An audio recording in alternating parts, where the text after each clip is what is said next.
What is trustee liability? Trustee liability means a trustee has committed a breach of trust concerning his or her duties to a beneficiary. When a breach of trust occurs, a beneficiary may take legal action against a trustee.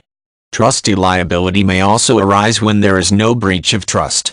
For instance, if a trustee makes a profit stemming from his activities administering a trust, a beneficiary may hold the trustee accountable.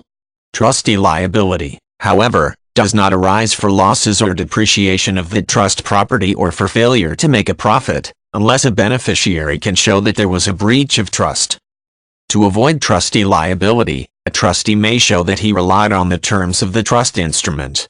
A trust instrument is a document that provides specific instructions to a trustee concerning the administration of a trust.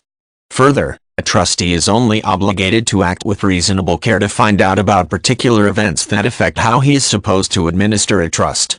This means that trustee liability will not arise for any losses that are a result of a trustee's lack of knowledge concerning an event. This concerns events such as death, educational performance, marriage, or divorce. Trustee liability will not arise from a breach of trust if a beneficiary consents to the trustee's actions that resulted in the breach. A beneficiary may also choose to release or ratify the trustee's activities, which eliminate trustee liability. A release essentially means a beneficiary is choosing not to pursue a claim of breach of trust. A beneficiary who ratifies the trustee's actions is specifically approving of the trustee's conduct or action after the fact. A trustee may not engage in any improper conduct to get a beneficiary to give a consent, release, or ratification. Language in a trust instrument to eliminate or reduce trustee liability for a breach of trust is not necessarily enforceable. A court will examine the circumstances of the breach of trust.